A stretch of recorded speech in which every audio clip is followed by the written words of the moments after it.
সম্মানিত দর্শক, আপনাদেরকে আন্তরিক প্রীতি ও শুভেচ্ছা জানিয়ে আজকের আলোচনা শুরু করছি। আমার আজকের আলোচনাটি কিছুটা সংবেদনশীল, কিছুটা হয়তো বিতর্কিত মনে হতে পারে। আমার আজকের আলোচনার বিষয়বস্তু, কোন যোগ্যতার ভিত্তিতে ডক্টর মোহাম্মদ ইউনূসকে অন্তর্বর্তী সরকারের প্রধান উপদেষ্টা নিয়োগ করা হয়েছিল।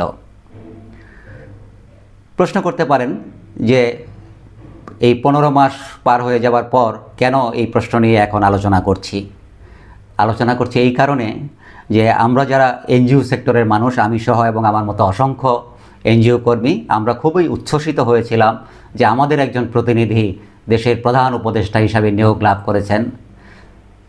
তবে গত 15 মাসে তার যে পারফরমেন্স, তার যে ভূমিকা, সেটাকে নিয়ে আমরা এখন বিব্রত। তিনি উল্লেখযোগ্য কোনো কিছুই অর্জন করতে পারেননি। দেশের জন্য, দেশের শান্তি শৃঙ্খলা স্থিতিশীলতা নিশ্চিত করবার জন্য কোনো উল্লেখযোগ্য ভূমিকা তিনি রাখতে পারেননি। ফলে আমরা এনজিও কর্মীরা যারা একসময় খুবই উচ্ছ্বসিত ছিলাম, তা বুমেরাং হয়ে আমাদের দিকে ফিরে এসেছে। আমরা এখন বিব্রত বোধ করছি। তাই এই বিষয়ে কিছু আলোচনা করা প্রয়োজন বলে আমি আজকে এই আলোচনার সূত্রপাত ঘটাতে চাই। আমরা জানি সবাই যে 5ই আগস্ট 2024 গণ অভ্যুত্থানের শেষ দিন। হাসিনা সরকার তীব্র গণ আন্দোলনের মুখে পালিয়ে যান এবং আমাদের প্রধান সেনাপতি জেনারেল ওয়াকারুজ্জামান জাতির উদ্দেশ্যে ভাষণ দিয়ে বলেন যে দেশের এই পরিস্থিতিতে আমি আপনাদের দায়িত্ব নিচ্ছি এবং খুব শীঘ্রই আমরা একটি অন্তর্বর্তী সরকার গঠন করব এবং তাদের হাতে আমরা দায়িত্ব অর্পণ করব। 5 থেকে 8 আগস্ট 2024 এই 3 দিন দেশে কোনো সরকার ছিল না। আমরা সেনাপ্রধানের তত্ত্বাবধানেই ছিলাম। ডক্টর ইউনূস দেশে আসেন 8ই আগস্ট এবং এসে দায়িত্ব গ্রহণ করেন অন্তর্বর্তী সরকারের প্রধান হিসাবে। এই যে 3 দিন, এই 3 দিন দেশে কি কি ষড়যন্ত্র হয়েছে, কে বা কারা প্রধান উপদেষ্টা সহ অন্যান্য উপদেষ্টা নিয়োগ দিয়েছেন, সেটি এখনও রহস্যে ঘেরা।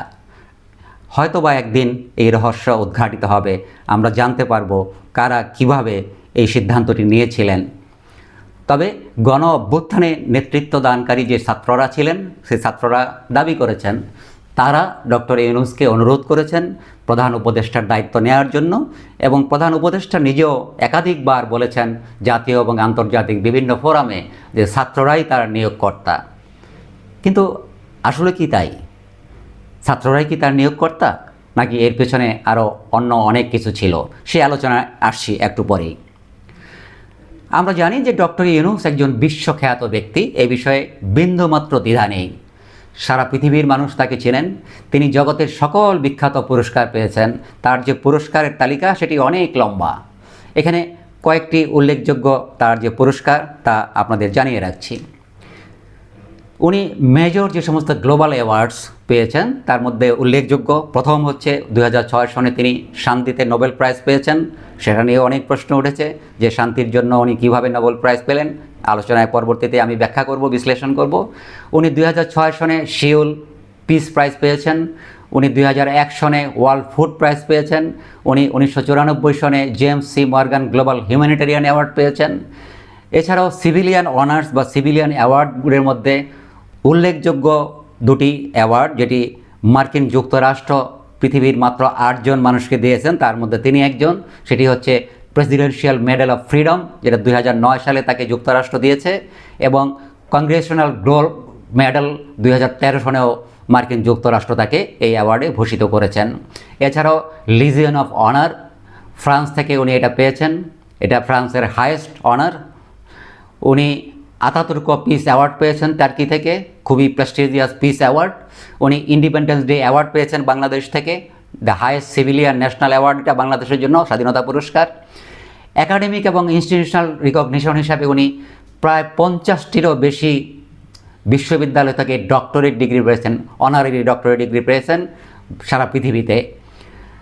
উনি রিকগনাইজ করেছে ওনাকে টাইম ম্যাগাজিন, এবং Forbes was one of the most influential personalities in the fight against poverty, অর্থাৎ দারিদ্র দূরীকরণের ক্ষেত্রে সবচেয়ে ইনফ্লুয়েন্সিয়াল বা প্রভাব বিস্তারকারী ব্যক্তি হিসাবে উনি টাইম ম্যাগাজিন কর্তৃক স্বীকৃতি পেয়েছেন। ওনাকে বলা হয় ব্যাংকার টু দ্য পুয়ার, তার for his pioneering work in microfinance বা মাইক্রো ক্রেডিট নিয়ে উনি যে কাজ করেছেন তার জন্য ওনাকে ব্যাংকার অফ দ্য পুয়ার উপাধি ভূষিত করা হয়েছে। এছাড়াও অন্যান্য যে সমস্ত উল্লেখযোগ্য অ্যাওয়ার্ড উনি পেয়েছেন তার মধ্যে হচ্ছে king Hussain humanitarian leadership award, Sydney peace prize, United Nations foundation award. আমি আগেই বলেছি যে এই তালিকাটি অনেক দীর্ঘ, সুতরাং আমি উল্লেখযোগ্য কয়েকটি অ্যাওয়ার্ড এখানে আপনাদেরকে জানিয়ে রাখলাম।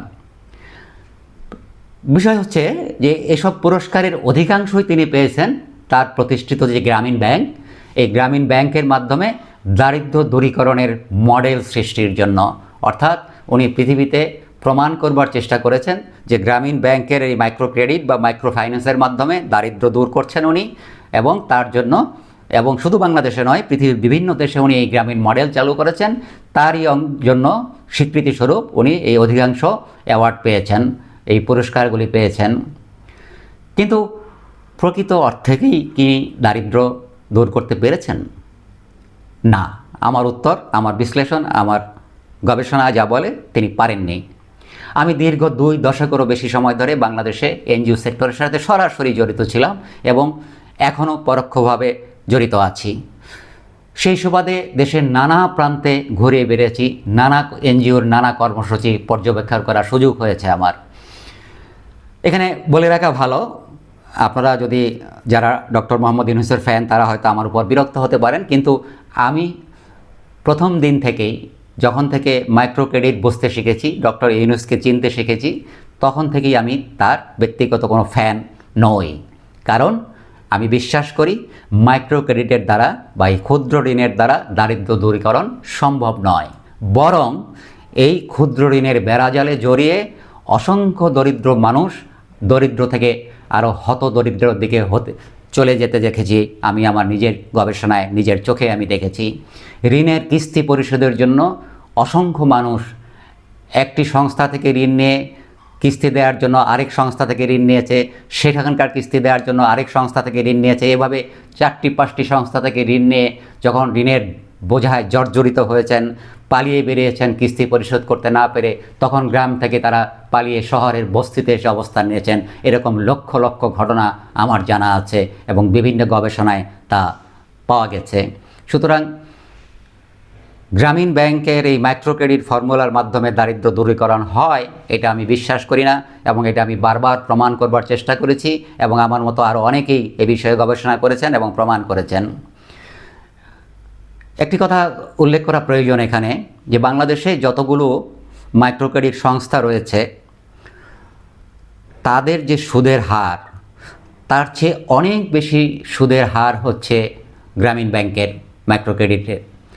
চক্রবৃদ্ধি হারে এই সুদের হার প্রায় 40%, এবং যেদিন ঋণ প্রদান করা হয় তার পরের সপ্তাহ থেকে কিস্তি দিতে শুরু করতে হয়।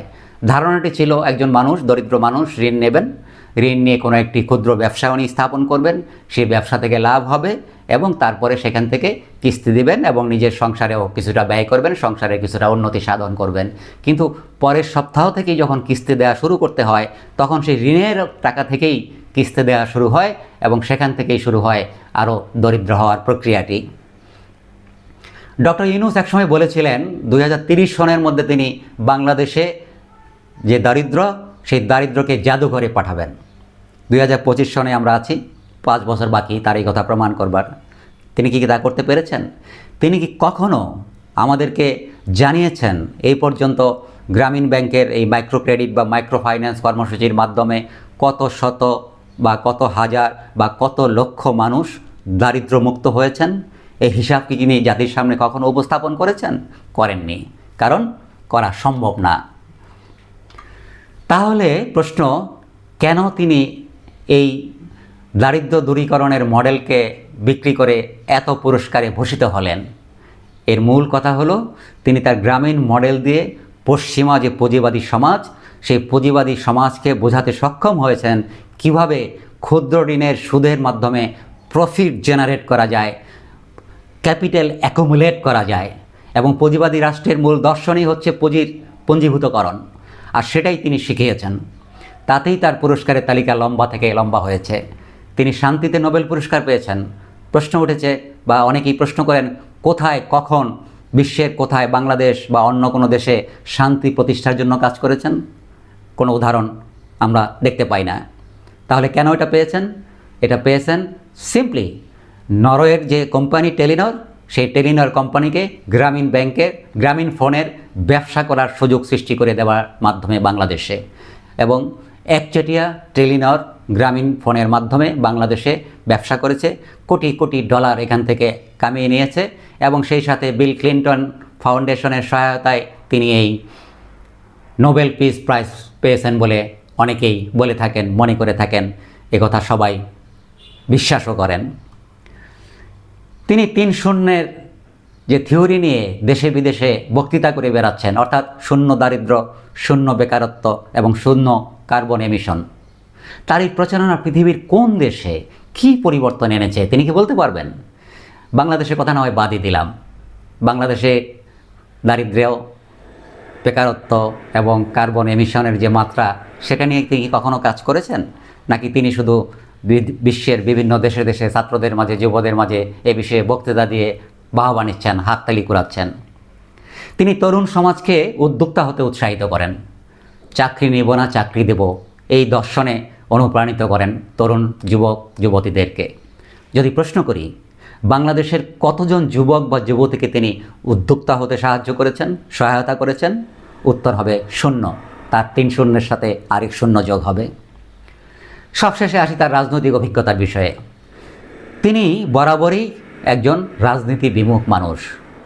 বাংলাদেশে কঠিন সব রাজনৈতিক ক্রান্তি লগ্নে কখনোই তাকে সরব হতে আমরা দেখিনি।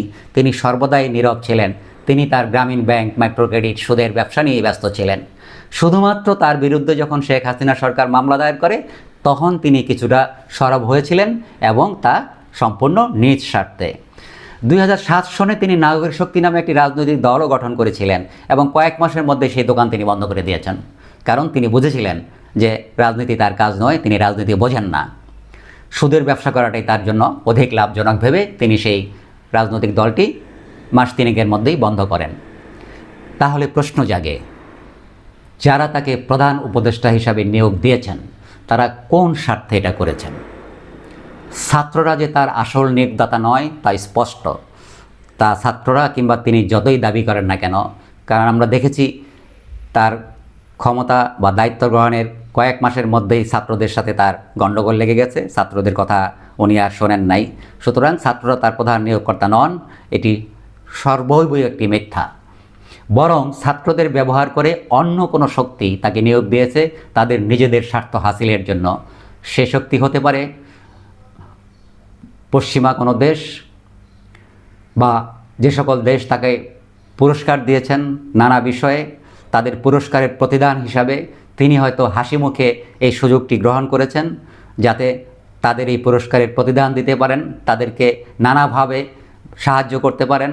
বাংলাদেশের সাথে ব্যবসা বাণিজ্য, অসম চুক্তি, বাংলাদেশকে তাদের কৌশলগত একটি অংশ হিসাবে বাংলাদেশের ভূমিকে ব্যবহার করবার জন্য নানা সুযোগ সুবিধা উনি ইতিমধ্যে দেওয়া শুরু করেছেন, আমরা সেটা জেনেছি।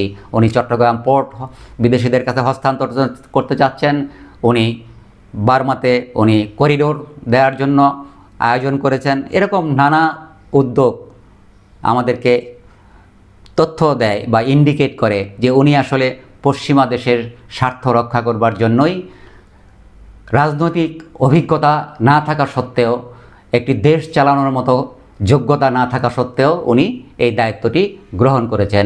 এবং বিশেষভাবে হয়তো এমনও হতে পারে যে তার বিরুদ্ধে যেহেতু হাসিনা সরকার মামলা করেছিল, আমি এখানে হাসিনা সরকারের কোনো গুণগান গাইছি না, হাসিনা সরকার মামলা করেছে সেটি খুব ভালো কাজ করেছিল বলে সেটিও মনে করছি না, কিন্তু এটাও হয়তো ওনার মনের মধ্যে ছিল যে তার হাতে একটি সুযোগ এসেছে হাসিনা সরকারকে বা হাসিনাকে শাস্তি দেওয়ার জন্য। হাসিনা যথার্থই শাস্তিযোগ্য, তাতে কোনো সন্দেহ নেই। জুলাই গণঅভ্যুত্থানের সকল আকাঙ্ক্ষা তিনি জলাঞ্জলি দিতে সকল প্রকার আয়োজন সম্পন্ন করেছেন ডক্টর মোহাম্মদ ইউনূসকে। আমরা যারা জুলাই অভ্যুত্থানের নায়ক হিসাবে, আমরা অন্তর্বর্তী সরকারের প্রধান উপদেষ্টা হিসাবে তাকে সামনে রেখে আমরা একটি নতুন বাংলাদেশ, যা বাংলাদেশ 2 বা নতুন স্বাধীনতার কথা বলেছিলাম, আমাদের রাষ্ট্রীয় জীবনে, সমাজ জীবনে যে সমস্ত সংস্কার এবং অন্যান্য ইতিবাচক দিকের আকাঙ্ক্ষা করেছিলাম তার পুরোটাই তিনি ভণ্ডুল করে দিয়েছেন ইতিমধ্যেই, তিনি এবং তার উপদেষ্টা অযোগ্য উপদেষ্টারা মিলে। সামনে আরও কী ধরনের পরিস্থিতি আমাদেরকে মোকাবেলা করতে হবে সেটা নিয়ে এখন আমাদের ভাবনা। আমরা খুবই চিন্তিত যে নির্বাচন পর্যন্ত সময়, যদি ফেব্রুয়ারিতে নির্বাচন হয় সেই পর্যন্ত আরও কি বিষয়ে আমাদেরকে বিসর্জন দিতে হবে, আর গণ অভ্যুত্থানের চেতনা আরও কতটা আমাদেরকে বিসর্জন দিতে হবে, জলাঞ্জলি দিতে হবে, সেটি এখন বড় প্রশ্ন। যদি এই বিষয়ে আপনাদের ভিন্ন কোনো মন্তব্য থাকে তবে কমেন্টের মাধ্যমে আমাদেরকে জানাতে পারেন, এবং যদি আলোচনা ভালো লেগে থাকে তাহলে শেয়ার করতে পারেন, লাইক করতে পারেন এবং চ্যানেলটি সাবস্ক্রাইব করে আমাদের সঙ্গে যুক্ত থাকতে পারবেন। সবাইকে অত্যন্ত ধন্যবাদ।